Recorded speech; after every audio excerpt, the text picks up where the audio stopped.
Marcos, capítulo 13. A gente vai ler a partir do versículo 1 até o versículo 13. Vamos lá. Quando Jesus estava saindo do templo, um dos seus discípulos lhe disse: Mestre, que pedras, que construções! Mas Jesus respondeu: Você está vendo essas grandes construções? Não ficará aqui pedra sobre pedra que não seja derrubada. Jesus estava sentado no Monte das Oliveiras, diante do templo, quando Pedro, Tiago, João e André lhe perguntaram em particular: Diga-nos, quando essas coisas vão acontecer e que sinal haverá quando todas elas estiverem para se cumprir? Então Jesus começou a dizer-lhes: Tenham cuidado para que ninguém os engane. Muitos virão em meu nome, dizendo: Sou eu, e enganarão a muitos. Quando vocês ouvirem falar de guerras e rumores de guerras, não se assustem. É necessário que isso aconteça, mas ainda não é o fim. Porque nação se levantará contra nação e reino contra reino. Haverá terremotos em vários lugares e também fomes. Essas coisas são o princípio das dores. Estejam de sobreaviso, porque as pessoas os entregarão aos tribunais e às sinagogas. Vocês serão açoitados e por minha causa serão levados à presença de governadores e reis, para lhes servir de testemunho. Mas é necessário que primeiro o evangelho seja pregado a todas as nações. Quando, pois, levarem vocês para os entregar, não se preocupem com o que irão dizer, mas digam o que lhe for concedido naquela hora, porque não são vocês que estão falando, mas o Espírito Santo. Um irmão entregará à morte outro irmão, e o pai entregará o filho. Haverá filhos que se levantarão contra os seus pais e os matarão. Todos odiarão vocês por causa do meu nome. Aquele, porém, que ficar firme até o fim, esse será salvo. Meus queridos, vamos orar mais uma vez? Nosso Deus e Pai, nós queremos te pedir, Senhor, humildemente, por mais uma vez, que o Senhor possa iluminar a nossa mente, abrir o nosso coração, Pai, para que possamos compreender as verdades da Tua palavra. Aquilo que o Senhor deseja transmitir para nós, Pai. Obrigado pela Tua presença, obrigado pelo Teu Espírito Santo em nosso meio, Pai. Em nome de Jesus, ilumina o nosso entendimento, faz com que possamos compreender a tua verdade e a Tua vontade para nós nessa manhã. É no Teu Filho amado Jesus Cristo que nós oramos. Amém e amém. Meus irmãos, eu não sei qual é a relação de vocês com esse texto, né? Eu não sei se você já leu esse texto algumas outras vezes, eu não sei se você tem esse costume de estudar sobre escatologia, sobre os últimos tempos. Eu não sei qual é a sua relação, né? Eu não sei se você gosta de Apocalipse ou você tem medo, porque muita gente tem medo, né? Muito crente lê aquelas coisas ali, rapaz, bestas e feras, e saindo do mar, o pessoal tem medo muito disso. Eu fui um crente que tinha medo dessas coisas, né? Quem que nunca não tem medo, né? Dessas visões e tudo. Mas, pensando especificamente aqui no nosso texto, queridos, os sinais dos fins dos tempos, eles costumam causar na nossa mente um certo tipo de ânsia, certo? De criatividade, porque alimenta na nossa mente mesmo essa ideia do fim dos tempos. Quem nunca leu outro tipo de literatura, livros, né, de forma geral, filmes que falam sobre o fim dos tempos? É muito comum que isso aconteça. E principalmente no tempo que a gente está vivendo agora, né? Quantos canais e vídeos conspiracionistas, né, a gente não vê por aí falando dos fins dos tempos, que aí me lembra muito, gente, para mim, né? Aqueles filmes que tem aquele cara, aquele profeta segurando um cartaz, todo assanhado, barbudo, falando o fim está próximo. Me lembra muito essas coisas. E é muito comum também que, ao decorrer da história da igreja, muitos líderes religiosos, de seitas e outras coisas, marcaram o dia do fim do mundo. Como a gente sabe, mais recentemente, marcaram 2012, né? Mas, ao decorrer da história da igreja, Já foi marcado o ano 500, já foi marcado o ano 1000, 1500. Quem passou aqui pelo ano 2000 e lembrava também, marcaram. Então, muitos pastores, muita gente falou que ali ia ser o fim dos tempos. E para mim, mais especificamente para mim, a minha lembrança, eu tenho muito na minha memória viva o meu pai ouvindo na fita cassete aqueles sermões, que eu não sei de quem era, hoje eu não lembro não, mas eram os sermões falando sobre o Apocalipse, também sobre o sermão profético aqui de Marcos 13, falando do que queria acontecer. Quem nunca ficou com medo, gente? Quem nunca ficou com medo? Atire a primeira pedra.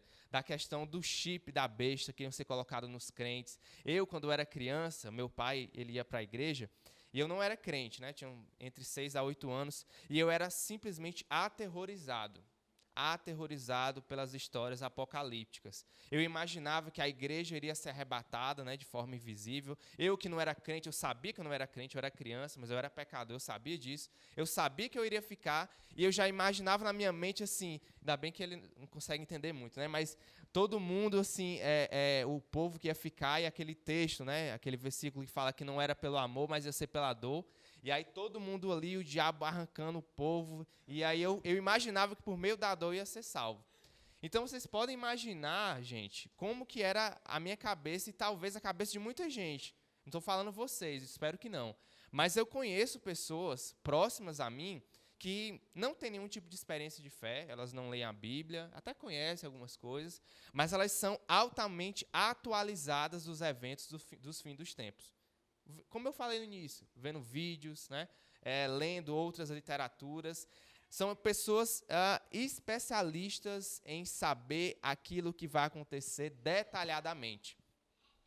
E hoje, não é isso que eu quero fazer com vocês, não é isso que eu quero transmitir para vocês.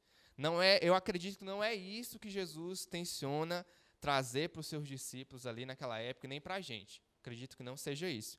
Então, eu espero que as suas expectativas não tenham sido frustradas diante disso. Mas vamos lá, o que é que o texto está querendo falar?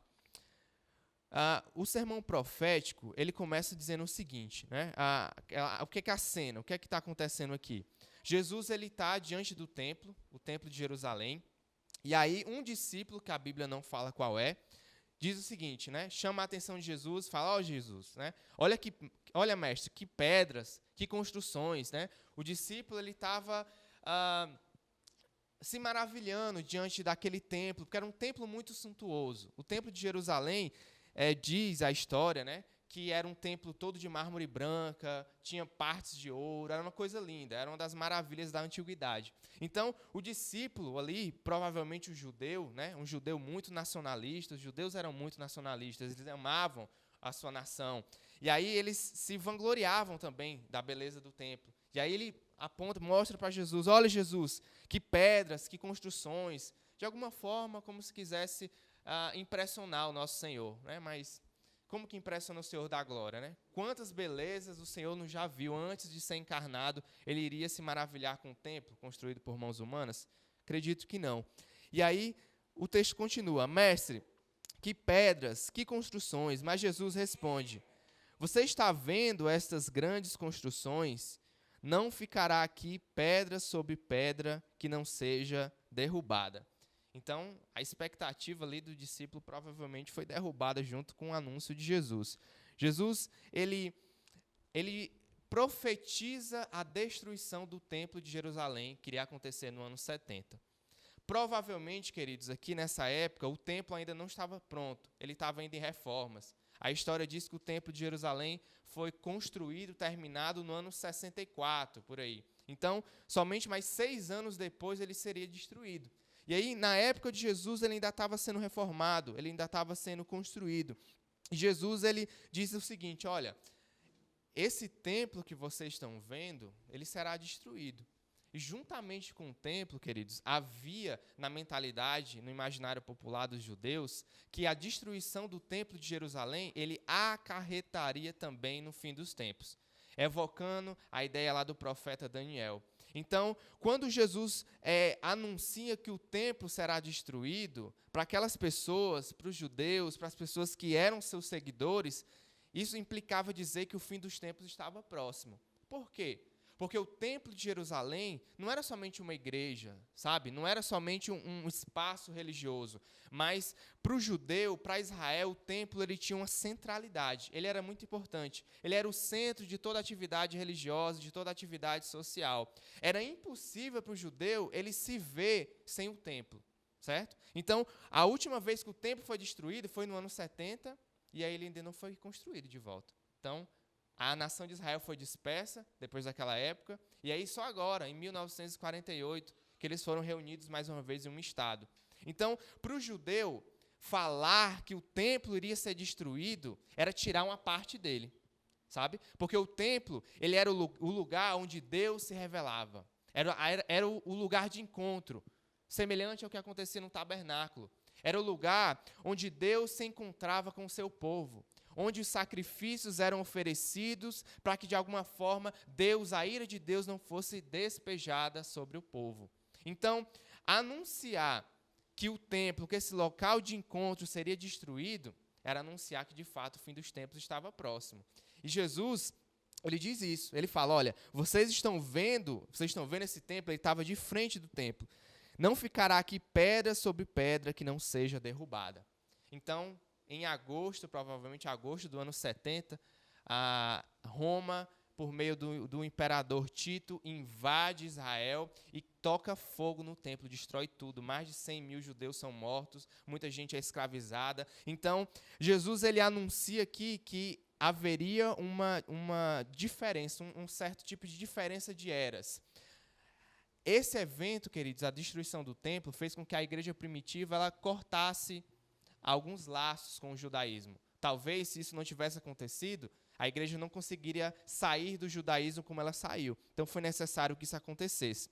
E no versículo 3, o texto diz, Jesus estava sentado no Monte das Oliveiras, diante do templo, quando Pedro, Tiago, João e André lhe perguntaram em particular. Foram ali na DM de Jesus, perguntaram no privado, né? E aí eles, muito preocupados, perguntaram, diga-nos quando essas coisas vão acontecer e que sinal haverá quando todas elas estiverem para se cumprir. Então, são duas perguntas aqui. Eles, muito preocupados, perguntam, quando que essas coisas vão acontecer? Que coisas? Jesus falou do fim dos tempos? Não, ele não falou. Mas ele falou que o templo iria ser destruído. Só que, como eu falei no início, isso, na cabeça do judeu, implicava ser o fim dos tempos. E aí eles perguntam, olha, quando que isso vai acontecer e que sinal? Eles sabiam que haveriam sinais para o fim dos tempos. Não seria algo de uma hora para outra, repentina, mas era necessário haver sinais. O apóstolo Paulo fala lá em 1 Coríntios, capítulo 1, que os judeus buscam sinais e os gregos buscam sabedoria. Isso está impregnado na mentalidade judaica, esses sinais. Haveriam sinais do Messias, eles acreditavam, e haveriam também sinais do reino de Deus e do fim dos tempos, né? E aí eles perguntam, quando que isso vai acontecer? Então Jesus começou a dizer, tenham cuidado para que ninguém os engane. Muitos virão em meu nome dizendo, sou eu, e enganarão a muitos. Quando vocês ouvirem falar de guerras e rumores de guerras, não se assustem. É necessário que isso aconteça, mas ainda não é o fim. Porque nação se levantará contra nação, e reino contra reino. Haverá terremotos em vários lugares e também fomes. Essas coisas são o princípio das dores. Então, Jesus ele é específico aqui, não é? Não, ele não é específico. Jesus ele dá aqui vários sinais, vários eventos que são gerais, gente. Sinais, eventos que isso aqui em toda a história aconteceu ou não aconteceu. Quem nunca ouviu falar de guerras, de rumores de guerras? Fomes, terremotos em vários lugares, né? Isso sempre aconteceu. Então, o foco aqui, se você não tiver prestado atenção em nada do que eu disse, preste atenção nisso agora que eu vou dizer. Por favor. O foco de Jesus aqui não era trazer uma lista exaustiva e detalhada do que iria acontecer no final dos tempos. Não era dizer, olha, vai acontecer isso, preste atenção, porque isso vai acontecer. Não era o foco de Jesus. O foco de Jesus era em qual? Era mostrar para os discípulos que eles deveriam estar preparados. Era só isso. O foco de Jesus não era que a gente se transformasse em pessoas especialistas em conspirações, especialistas em vídeos no YouTube, especialistas nos eventos que vão acontecer antes do fim. Não era o foco de Jesus. O foco dele, o objetivo do Senhor, era preparar os seus discípulos para esse fim. Preparar. Era que nós estivéssemos sóbrios, atentos e vigilantes, porque o fim iria chegar. Eu não estou querendo dizer aqui, gente, que o fim não vai acontecer, não é isso. O fim está próximo, a gente sabe disso. Um dia, tudo aquilo que a gente conhece, aquilo que a gente toca, tudo isso vai ser destruído. E haverá uma renovação. E uma renovação não somente espiritual, mas uma restauração de todas as coisas.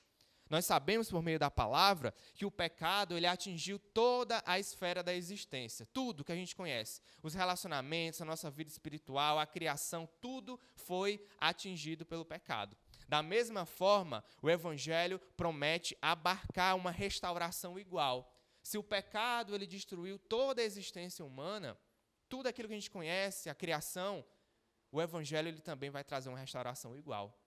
Um dia, toda a dor e sofrimento que a gente conhece, que a gente vive, que a gente passa, não mais vai existir.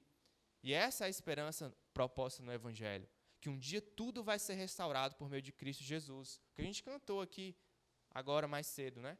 Tudo está em Jesus, como fala lá em Colossenses.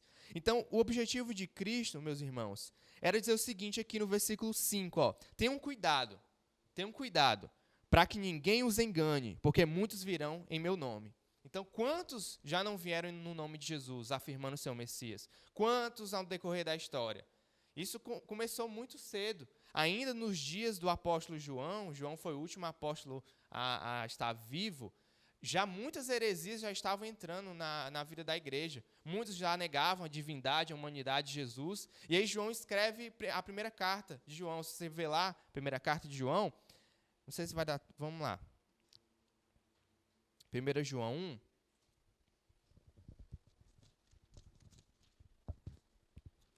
Diz assim, o que era desde o princípio, o que ouvimos, o que vimos com os nossos próprios olhos, o que contemplamos e as nossas mãos apalparam a respeito do verbo da vida.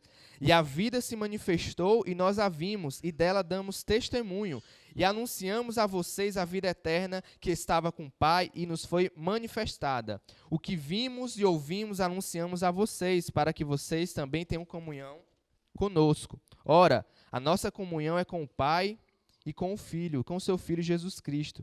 E escrevemos estas coisas para que a nossa alegria seja completa. Então, João estava ali testemunhando para a igreja, para as pessoas ali que já estavam confusas, que Cristo de fato foi humano, que o Verbo de fato encarnou, que ele se fez carne e habitou entre nós. Não foi somente uma ideia abstrata, um conceito. Não foi isso. João disse que eles tocaram, as nossas mãos apalparam, a gente ouviu, a gente teve comunhão com ele, eu comi com ele, eu partilhei uma refeição com ele, eu vi como ele tratou as pessoas, as mulheres, os pobres, os renegados da sociedade. Então, Jesus não é um conceito, mas ele de fato encarnou, ele de fato é humano, ele de fato esteve na história, ele de fato esteve aqui. E aí Jesus diz, olha, quando eu for embora, tenham cuidado para que ninguém os engane, porque muitos virão em meu nome dizendo sou eu e enganarão a muitos. Então, a mensagem de Jesus é, estejam alertas, estejam cientes que muitos falsos profetas vão se levantar, muitos hereges, muitas pessoas que vão querer, muitos lobos vestidos em pele de cordeiro, que irão querer desviar vocês do foco, tirar vocês do caminho. Prestem atenção, porque muitos virão em meu nome dizendo, sou eu, e enganarão a muitos. E aí Jesus fala, olha, quando vocês ouvirem falar de guerras e rumores de guerras, não se assustem, é necessário que isso aconteça, mas ainda não é o fim. Olha que interessante. O Senhor diz, vai haver guerras, rumores de guerras, provavelmente vocês vão passar por guerras, mas não se assustem. O foco do Senhor é sempre no nosso comportamento, na nossa resposta diante da dificuldade. Vão haver guerras e rumores de guerras, mas não se assustem. É necessário que isso aconteça, mas ainda não é o fim. É necessário que isso aconteça. Deus está controlando todas as coisas. Nada na história humana passa desapercebido do controle do nosso Senhor. O nosso Senhor reina de forma soberana sobre a história. Então, não se preocupem. Guerras vão acontecer, fomes irão acontecer, dificuldades irão acontecer. Mas não se preocupe, porque isso é necessário. Mas ainda não é o fim. Ainda não é o fim. Isso tudo vai acontecer, mas ainda não é o fim. Porque nação se levantará contra nação, e reino contra reino. Haverá terremotos em vários lugares e também fomes. Essas coisas são o princípio das dores. É o princípio das dores, ainda não é o fim. Né? A ideia aqui de princípio das dores é a mesma ideia da mulher que está grávida. Ela está esperando o bebê, está próximo, as contrações estão aumentando, né? As dores estão aumentando. Isso significa o quê? Significa que ela sabe que logo mais, logo menos, o bebê vai chegar. É próximo, né? Um evento muito importante está para acontecer. As dores estão aumentando e significa dizer que está próximo. Vai acontecer, mas ainda não é. Ainda não é o fim. Então, o que nós estamos vivendo, queridos, é o princípio das dores. Ainda não é o fim. Ainda não é o fim. Mas nós temos que estar preparados. Assim como a mulher grávida está preparada. Porém, quanto tempo dura esse princípio das dores? Quanto tempo? 1 ano, 1 século, 1000 anos, 2000 anos? Nós não sabemos. Cristo não é específico. O nosso Senhor, Ele não diz uma data específica, Ele não diz um evento específico, Ele não diz um sinal específico para que a gente possa, aconteceu tal coisa, agora não. Aqui, nesse momento aqui, Ele não fala. Não existe data, não existe momento, não existe evento. Ele só diz que é o princípio das dores. Ele só diz que a gente, nós cristãos, como a mulher grávida, estamos sofrendo, ansiando para que aquele momento passe. Porque, assim como a mulher grávida, quando o bebê chega ao seu colo, ela esquece tudo que passou, todas as dores que passaram. Porque aquilo que é mais importante está nos seus braços. Assim somos nós. Nós sofremos agora, nos angustiamos. Mas logo mais, tudo isso vai passar. Tudo isso vai passar. E haverá restauração, a plena liberdade dos filhos de Deus, com tudo que existe. Assim, nós devemos viver com essa esperança, sabendo que o Senhor está no controle de tudo. Versículo 9. Estejam de sobreaviso, porque as pessoas os entregarão aos tribunais e às sinagogas. Vocês serão açoitados e por minha causa serão levados à presença de governadores e reis, para lhes servir de testemunho. Essa parte é interessante, queridos. O Senhor, Ele começa explicando que não há evento e data específica, Ele não deixa isso muito claro para a gente, mas como eu falei, Ele deixa a gente alerta, de sobreaviso. Prestem atenção, estejam sóbrios. E Ele fala, olha, por que vocês devem estar sóbrios, atentos? Porque as pessoas entregarão vocês aos tribunais e às sinagogas, vocês serão açoitados, e por minha causa, interessante, por minha causa, serão levados à presença de governadores e reis, para lhes servir de testemunho. Olha, a gente vai ser levado diante de governadores e reis. Para quê? Para que a gente tenha nosso sucesso, né? A gente vai ser reconhecido diante do mundo. Olha, eis aqui um grande seguidor do Jesus de Nazaré. Esse é o cara. É para isso? Não. O texto diz que nós seremos açoitados. Nós seremos levados à presença das autoridades civis para darmos testemunho de Jesus e da igreja. Então, a fé cristã, desde o início, ela foi e é uma fé martírica. Eu nem sei se essa palavra existe, mas relacionada a martírio. Então, a ideia de ser testemunha está intimamente relacionado com a ideia de ser um mártir também. Então, o Senhor, Ele já nos deixa de sobreaviso e atentos, que haverão momentos, no princípio das dores, né, que nós seremos levados diante das autoridades civis para darmos testemunho da nossa fé. E aí, assim como o nosso Senhor, padecermos. E aí você puxa na memória, quando que isso aconteceu? Quando que isso aconteceu na história da igreja? Sempre isso aconteceu. desde a destruição do templo no ano 70 do século I, onde houve aquela intensa perseguição, onde houve a grande dispersão, e a igreja saiu de Jerusalém, que era o centro religioso da época, e dispersou para o mundo gentil. E aí, enquanto os crentes iam fugindo, como fala lá em Atos, capítulo 8, se eu não me engano, versículo 1, enquanto os crentes fugiam, eles levavam a palavra. Enquanto eles estavam sofrendo e sendo perseguidos, eles levavam o anúncio das boas novas.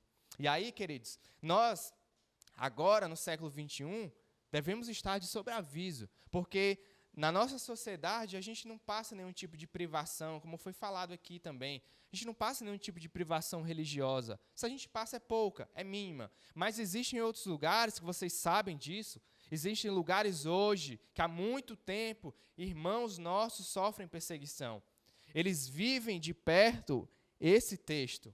Eles sabem que eles são levados diante das autoridades civis, não para blasfemar do Evangelho, mas tornar o Evangelho e tornar Deus conhecido através de Jesus. Porque como nós cantamos, Jesus, ele é a imagem do Deus invisível. Nosso Senhor encarnado, ele é a plena revelação da divindade. Deus, ele se revelou de diversas formas no Antigo Testamento. Para Abraão, Deus se revelou diante de uma tocha fumegante. Para Moisés, diante de uma sarça ardente que não se consumia. Durante o período do Êxodo, no deserto, houve o tabernáculo, onde Deus se encontrava com o povo. Houve depois, na época de Davi, na época da aliança davídica, o templo, onde Deus se manifestava, onde havia o Santo dos Santos, como vocês sabem. O sumo sacerdote entrava uma vez por ano, no dia da expiação, para ter os seus pecados perdoados dele e do povo.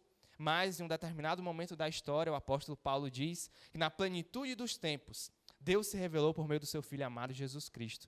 E aí, agora, essa revelação é completa. Nós temos a plena revelação de Deus ao nosso favor, ao nosso alcance. Nós podemos contemplar a Deus através da face de Jesus. O que Deus faria? É só olhar para Jesus. Como que Deus se relaciona com as pessoas?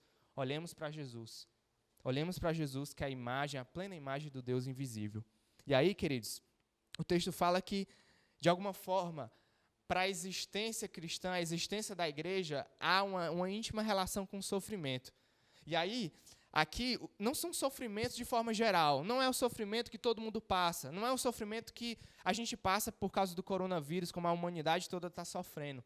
Não é esse tipo de sofrimento. É um sofrimento específico pela causa do Evangelho. E aí a pergunta que fica para nós nessa manhã: será que a gente está pronto? Será que a gente está preparado?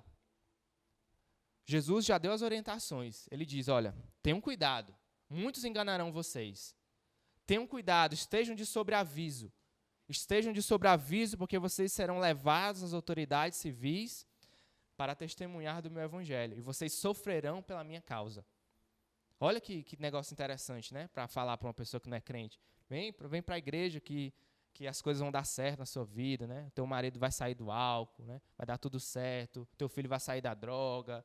A partir de agora, quando você se torna crente, não vai haver mais problema. Olha que interessante, né? O que tem prometido por aí.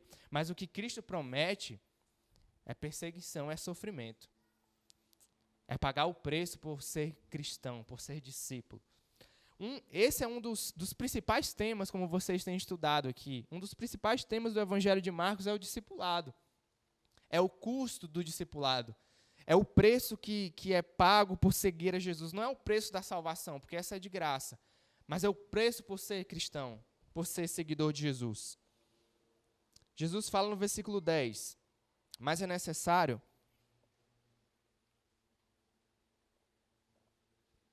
Quanto tempo eu tenho ainda, Beto? Assim quem fala isso é porque sabe, né? Mas é necessário que primeiro o Evangelho seja pregado a todas as nações. Então, de alguma forma, esse testemunho de sofrimento, ele vai implicar em um anúncio do Evangelho a todas as nações. Olhemos para a vida do apóstolo Paulo, notemos o que acontece com ele. Em Filipenses, acho que é no capítulo 1, ele diz que as suas prisões, de alguma forma, elas contribuem para o avanço do Evangelho. Paulo diz que, de alguma forma, ele preso Isso faz com que os irmãos que estão livres tenham mais ousadia na pregação do evangelho. Olha que louco isso. O apóstolo preso faz com que os crentes, de alguma forma, Deus, ele dá ânimo para que os crentes possam pregar de forma mais contundente, com mais energia, com mais força, com mais vigor o evangelho. Talvez é isso que acontece ainda hoje, né? Nas igrejas que estão em lugares em perseguição, como nós sabemos, são igrejas vivas, apesar de todas as restrições.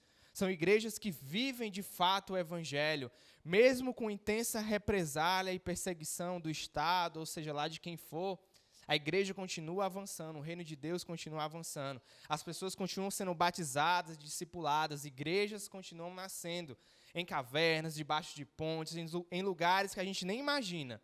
Nos confins da terra, hoje, no dia do Senhor, existem comunidades como a nossa, falando baixinho, né? Sem poder cantar, sem usar instrumentos, porque eles sofrem perseguição. Mas mesmo assim, comungando da mesma fé que a gente comunga. Então, é fato que Cristo diz para nós que ser cristão implica em receber algum tipo de represália do mundo. Como aquilo que a gente sempre está acostumado a ouvir. Não tem como a gente ser amigo do mundo e amigo de Deus ao mesmo tempo. A gente precisa desagradar um dos dois. Não estou dizendo aqui que a gente não pode ter relevância culturalmente. É diferente, não é isso. Estou falando que haverá um tempo, um momento, onde a nossa fé ela precisa ser separada. Onde a gente vai ter que bater o pé e dizer, não, eu sou crente, eu creio em Jesus e a palavra de Deus diz assim, assim, assado. Mesmo que a gente desagrade a muitas pessoas, mesmo que a nossa vida esteja em risco, a gente não pode abrir mão do evangelho. É isso que o texto nos mostra, é isso que Jesus quer nos dizer. Mas é necessário que primeiro, versículo 10, que primeiro o evangelho seja pregado a todas as nações. Quando, pois, levarem vocês para os entregar, não se preocupem com o que irão dizer, mas digam o que lhe for concedido naquela hora. Porque não são vocês que estão falando, mas o Espírito Santo. E aí, queridos, as dificuldades vão acontecer, os sofrimentos vão acontecer para aquele que é crente, mas aí o Evangelho nos dá um grande consolo.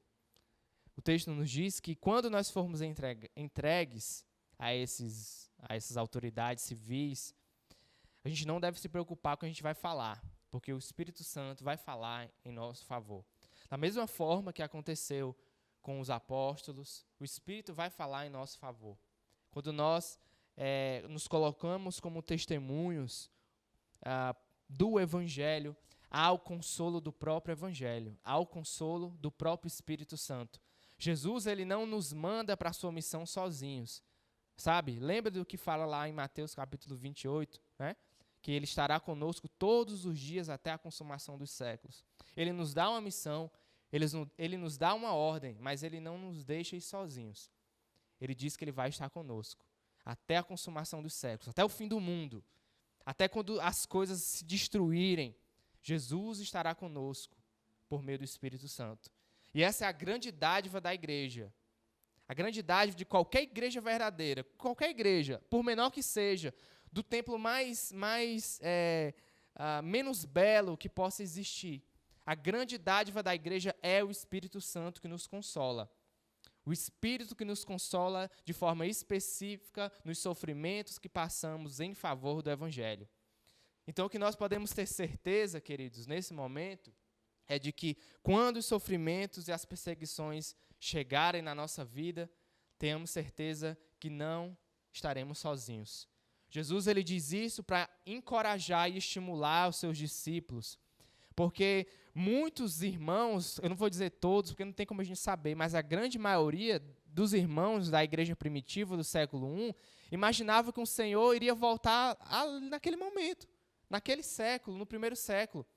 Lembram do que acontece na assunção de Jesus? Quando Jesus ele cumpre tudo aquilo que ele tinha que fazer, ele é ressurreto, ele se encontra com os apóstolos de novo, ele dá as ordens, e aí ele vai ser assunto aos céus. Vocês lembram, né, lá em Atos? E o que é que os discípulos estão fazendo? Estão olhando para o céu, tipo, acho que esperando que Jesus já vai voltar, esperando, né? Ele foi, e aí ele vai voltar, né? Como se fosse rápido ali, o intervalo, como se o princípio das dores fosse algo rápido mesmo, mas não foi, não está sendo, não será talvez, a gente não sabe, a gente não sabe. Mas o fato é, não podemos estar olhando para o céu somente esperando Jesus voltar.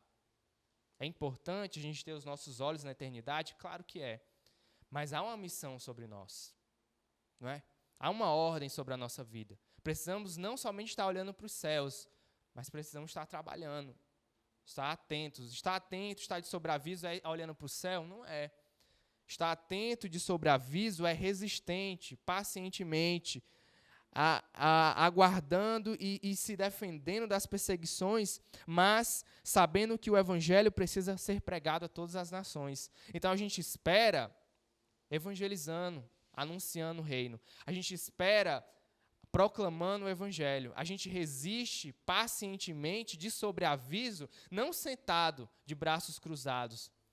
A gente está de sobreaviso, sabendo que a qualquer momento o Senhor pode voltar. Mas se Ele voltar, eu estou pronto. Eu não vou ser enganado por falsos profetas, porque eu conheço as Escrituras.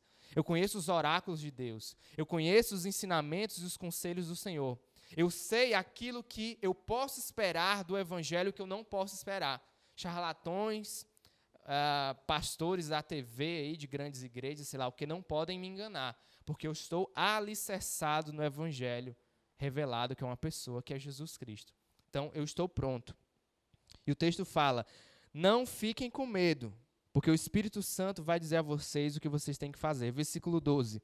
Um irmão entregará à morte outro irmão, e o pai entregará o filho. Haverá filhos que se levantarão contra os seus pais e o matarão. Todos odiarão vocês por causa do meu nome. Aquele, porém, que ficar firme até o fim, esse será salvo. O crente vai ter problema com as pessoas da sua própria casa. Quem já não teve problema com isso aqui, né? É comum isso acontecer. Mas aqui é uma resistência mais violenta, né? Onde o filho vai entregar o pai vai entregar o filho, onde essas relações, esses laços familiares, eles não vão ser obedecidos. E aí, por causa do evangelho, você vai ter que abrir mão de coisas muito importantes. Por causa do evangelho, queridos, a gente abre mão de coisas muito importantes. A gente abre mão daquilo que é mais importante para nós, que é a nossa própria vida. Por causa do evangelho, a gente abre mão da nossa vontade. A gente abre mão dos nossos desejos. A gente crucifica o nosso eu. A gente diz que a gente está morto para o mundo. Ou o que é mais importante para você do que a sua própria vida? O que é mais importante para você do que as pessoas que você ama? Provavelmente, por causa do evangelho, a gente vai ter que abrir mão até disso. Por causa de uma herança maior, por causa de uma recompensa mais importante, mais superior. Mais superior, nem existe. Por causa de algo mais valioso, a gente vai ter que abrir mão, por causa do evangelho. Todos odiarão vocês por causa do meu nome, por causa do meu nome. Aquele, porém, que ficar firme até o fim, esse será salvo. Então, esse a mensagem central, é o coração do sermão profético. Ficar firme até o fim para ser salvo. Estar sobre aviso, estar atento, estar alerta, sabendo que não são os eventos, a título de ênfase, eu vou repetir, gente, não são os eventos. Não são os eventos escatológicos, não é, a cauda do cometa, não é as enchentes que vai destruir o mundo, não é, sei lá o que, pandemias, não é isso, sabe? Não é isso que a gente precisa estar gastando a nossa energia, vendo estudos sobre isso, lendo coisas sobre isso, vídeos sobre isso, não é isso. Não é isso. Jesus não quer que o nosso foco esteja sobre os eventos, os acontecimentos. Ele quer que o nosso foco esteja na nossa vida. Ele quer que o nosso foco esteja na nossa vida individual. Precisamos estar prontos, preparados, sóbrios, atentos, vigilantes, pacientemente, porque um dia, logo mais, o princípio das dores está acontecendo. Logo mais, o parto vai acontecer. Logo mais, a parousia do Senhor vai acontecer. Ou você não acredita mais? Ou você está vivendo a sua vida como se esse mundo fosse permanecer para sempre. Infelizmente, muitos estão assim. Vivem essa vida, edificam coisas nessa existência como se fossem coisas eternas. nos esquecendo que o nosso lar é celestial, nos esquecendo que, de fato, um dia tudo será destruído e renovado e nós seremos levados para a glória, e aí de forma plena. E tudo isso que a gente gastou a nossa vida aqui vai passar. Com que você tem gasto a sua vida? Com que você tem gasto a sua vida? Os seus recursos, a sua energia, os seus recursos financeiros, os seus recursos humanos, sabe? O que você tem gasto? São por coisas eternas? São por coisas que o ladrão não pode roubar, nem a traça pode corroer? Você tem gasto a sua vida com isso? Somente o que é eterno vai durar para sempre. Somente o que é eterno tem valor. Somente o que é eterno vai perdurar. Então, gastemos a nossa vida com coisas eternas. Gastemos a nossa vida com coisas espirituais, que a traça não pode roer, nem um ladrão pode roubar. Então, como principal ensinamento, queridos, nessa manhã é: estejamos de sobreaviso, porque o Senhor vai voltar. E eu espero que nós não sejamos pegos de surpresa, né? Espero que a gente não seja pego de surpresa, mas que a gente esteja pronto, sabe? Como se alguém está sempre de alerta ali, como se o ladrão pode entrar a qualquer momento na nossa casa. A gente não deixa a porta aberta assim, escancarada, né? Não, a gente tranca por precaução. Paz, eu não sei o dia não, qualquer dia um ladrão pode chegar. Então eu vou trancar a janela, vou colocar grade, vou colocar cadeado, corrente, não sei quando ele pode vir. Eu sei que um dia ele pode vir, né? A iminência do Senhor é mais certa do que isso. Ele vai voltar e a gente precisa estar pronto. Que a porta não seja escancarada, ele pegue a gente de surpresa, mas que sejamos prontos, de sobreaviso, pregando o evangelho a todas as nações. Amém, queridos? Vamos orar nesse momento, agradecer a Deus.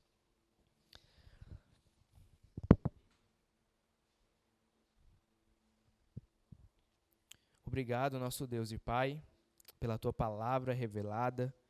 Obrigado pelos Teus oráculos, Senhor. Obrigado pela consolação e a esperança que podemos extrair da leitura da Tua palavra, Senhor. Nos ajuda nesses tempos tão difíceis, Pai, que temos passado como igreja, como nação brasileira. Nos ajuda a sermos resilientes, perseverantes, estarmos de sobreaviso, Senhor. Em nome de Jesus, nesse momento, eu te peço pela nossa vida de forma especial, de forma específica, Senhor.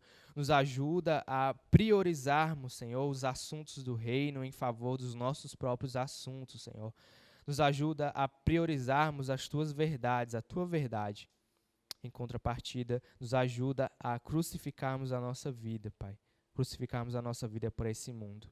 Senhor, nós te pedimos também pela nossa nação, que o Senhor possa nos ajudar, Pai, a passar por essa crise, Senhor. Tem misericórdia do nosso povo, Pai. Dá discernimento e sabedoria, Pai, aos nossos governantes, para que eles possam tomar as decisões mais acertadas, Pai, diante dessa crise, Senhor. Porque muitos estão sofrendo, Pai. Muitas famílias, como o Senhor sabe, estão passando fome. Muitas pessoas estão sofrendo os custos, Pai, dessa pandemia, Senhor. Então, em nome de Jesus, tem misericórdia dessas pessoas. Entra com a Tua provisão, o Teu auxílio, Pai, o Teu consolo na vida dos enlutados, dos milhares de enlutados da nossa nação, Senhor. E olha para a nossa igreja também, Senhor. Ajuda a igreja brasileira, de forma geral, a ser fiel ao Teu evangelho, Pai. Não negociando as Suas verdades por mixaria, Senhor. Em nome de Jesus, tem misericórdia de nós, Pai. Olha para a nossa nação, olha para a nossa igreja, olha para o Teu povo. Em nome de Jesus. Amém e graças a Deus.